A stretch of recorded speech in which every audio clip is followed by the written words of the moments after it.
there guys, Ken here, your thrifty apprentice, and welcome back to another thrifty review.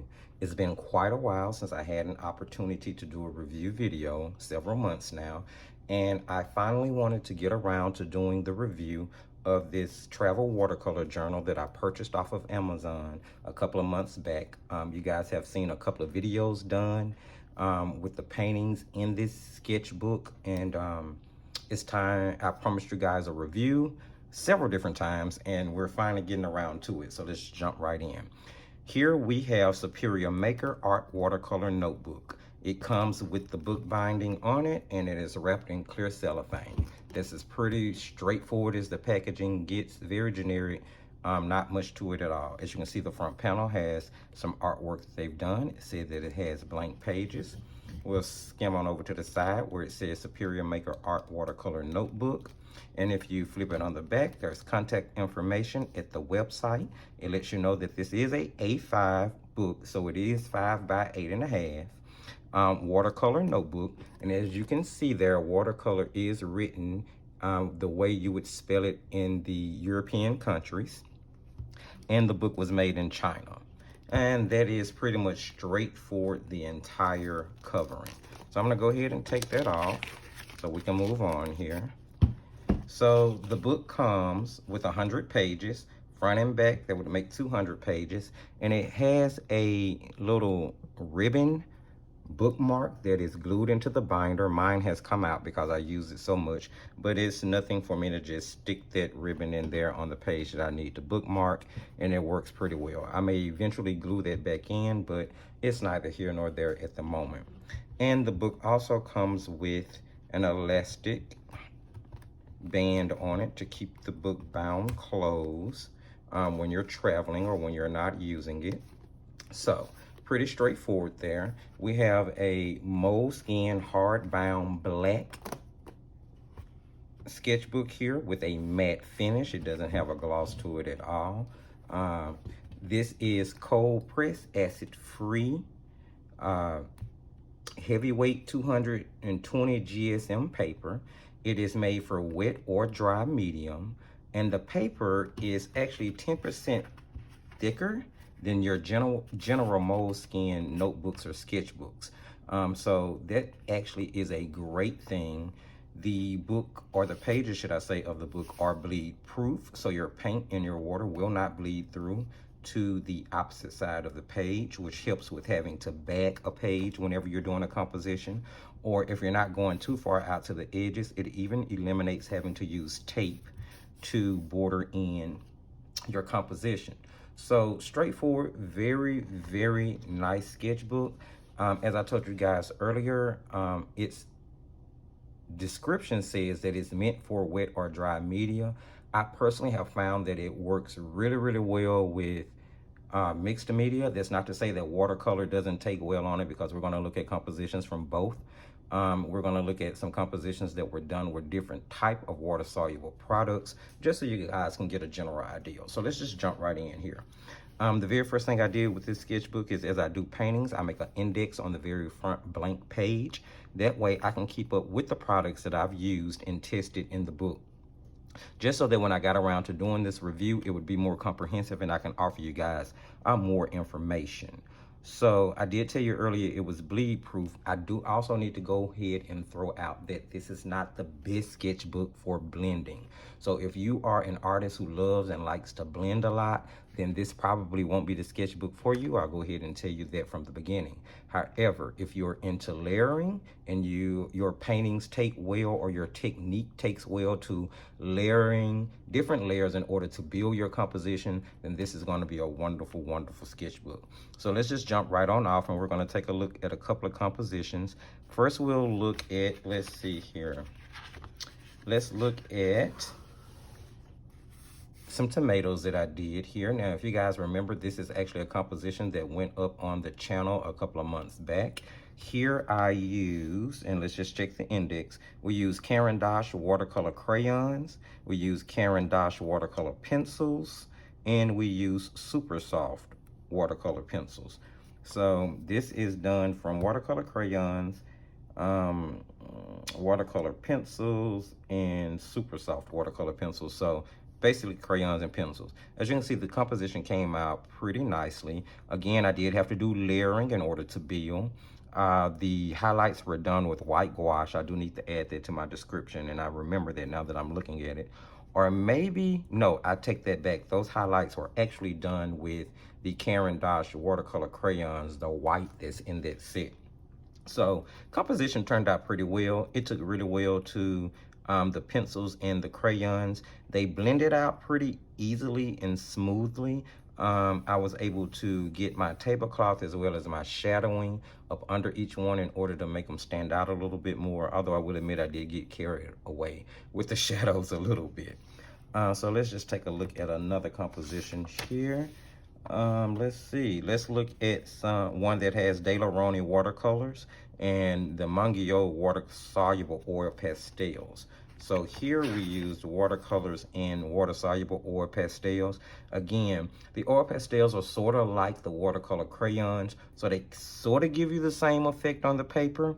Able to build the layering. It came out really well. I was able to get a lot of definition. And here I use the water-soluble oil pastel white in order to do the highlights. Pretty straightforward composition. Again, this is a tutorial that is already up on the channel if you guys want to go check it out, along with the one where the tomatoes were. So here we've used watercolors, watercolor crayons, watercolor pencils, and water-soluble oil pastels. Let's see if I used any other medium.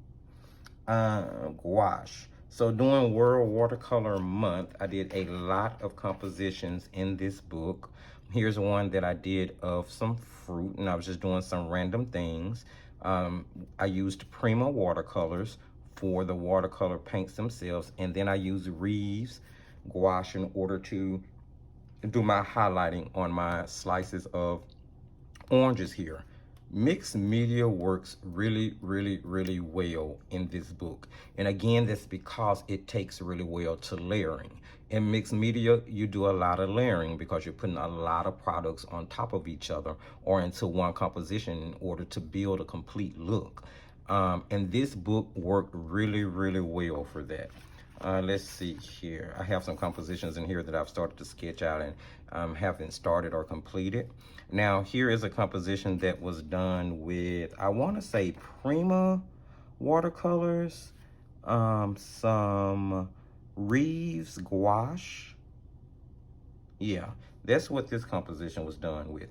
Now, something I'll throw out there, if you're a person who uses scraping in your compositions, like the credit card scraper or the back of an acrylic angled brush in order to, you know, put in different details in your composition, this paper is going to stand up really well to that. Now, of course, you already know when you do that, you're actually damaging the paper, putting permanent lines or permanent marks into the paper, which kind of helps paint seep down into it and add more definition, as you can see here with the leaf that's coming out of the teacup.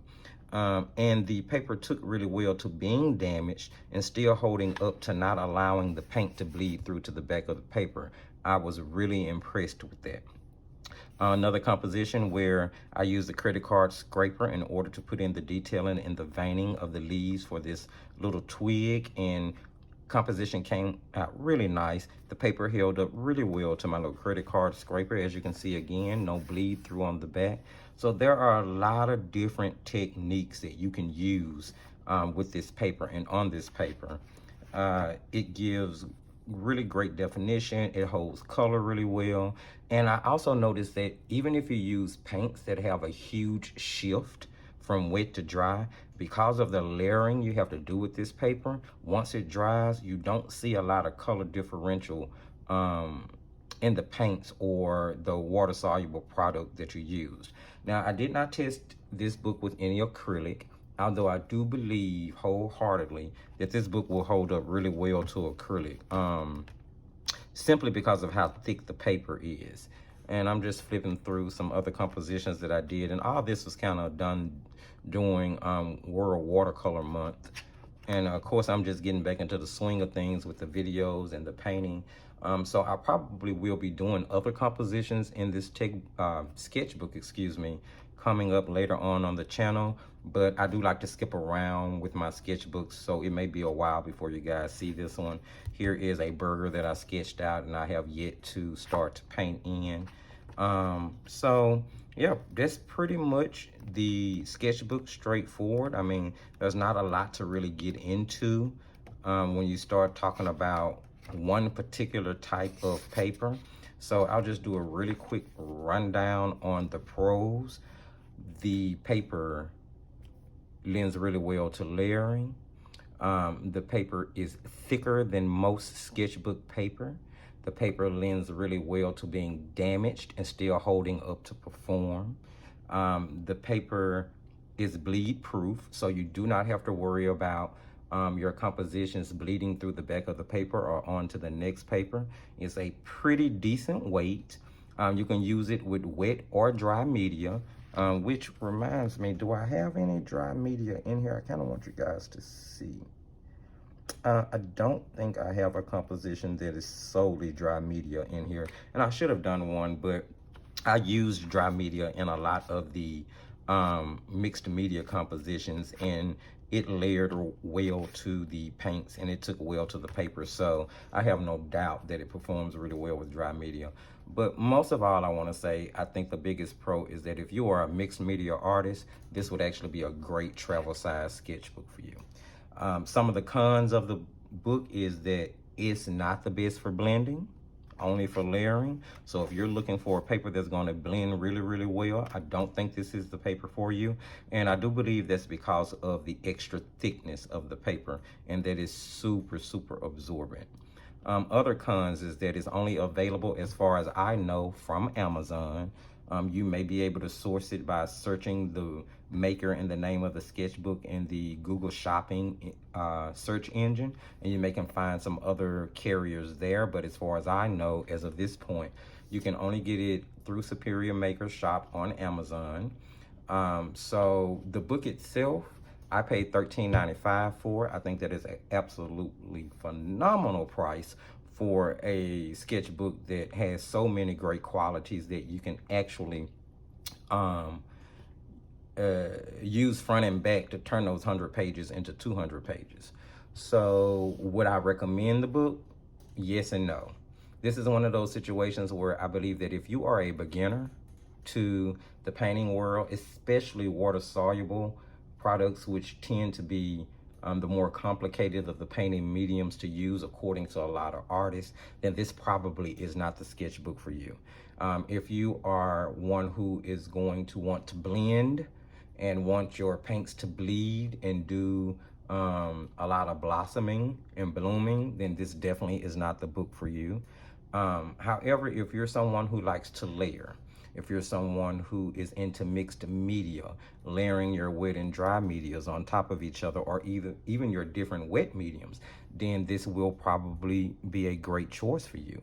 If you are a person who happens to like acrylic painting, and this is just for me using the water-soluble oil-based pastels and the water-soluble watercolor crayons, that lead me to think that this would be a great book for someone who is doing acrylic painting. Again, it's not going to blend really well, but it will layer really well. It is a great travel size sketchbook if you are an experienced painter or an intermediate painter who doesn't need a lot of blending power or bleeding power. Perfect size, fits right down into a bag, book bag. I've even seen it dropped into a purse before. So yeah, guys, that's pretty much straightforward, the entire review on the sketchbook. It wasn't a lot to cover. Hopefully I did give you guys some pretty important information to help you along your journey if you decide that you want to add this book to your collection, or if you want to purchase this art book for an artist out there that you know who happens to really be into water soluble or acrylic paints. I'm not sure about oil-based paints. I don't really use them. I haven't tried my hand. Well, I've tried my hand with them a few times, but they're not my forte. but I will tackle an oil painting here or there. Not sure how this book will hold up to that, but considering the fact that it's bleed proof and the paper is pretty thick, who knows? If someone decides to try it out and get the book and try it with oil painting, by all means do run back over to this video and let us know about your experience in the comments section, so that other people who may be interested in it for oil-based painting will know how your experience went. So guys, if you liked any of the information that you heard in this video, don't forget to give it a thumbs up. Go ahead and subscribe so that you can keep up with the other content coming up on the channel, which will start coming more frequently. Don't forget to use the comment section. Drop a comment. Let me know what you think, whether it's something you may be interested in, whether you have it, how does it perform for you. If you have any questions, don't hesitate to drop them. I will be more than happy to answer anything for you guys. Don't forget to head on over to the Thrifty Apprentice Facebook page and like us there. Keep in mind, that's where you can keep up with the things that goes on both on and off of the camera, as well as where you can view any posts made by any of the great fellow apprentices out there that are following the channel, who happen to want to share their work or share what they've done following a tutorial or a demo from the channel. Please share the video. Okay guys, so at this point, I'm up to like 330 subscribers. I have to just bow down and say thank you so very much for your support and for your love, and for, you know, supporting this niche, and just, you know, just kind of sharing your love and your experience as I share my love and my experience. But you never know, there may be somebody else out there who may want to get into painting, who may be looking for, you know, beginner-based, intermediate-based, and even some advanced-based painting tutorials to help follow. Maybe there's someone out there who is homeschooling and want to introduce their kids to art, introduce their kids to watercolor and water-soluble products. So please share the video. Sharing is caring, and you never know who it may affect. And as I tell you guys at the end of every single video, no matter what the case or how long the day may be, just keep painting.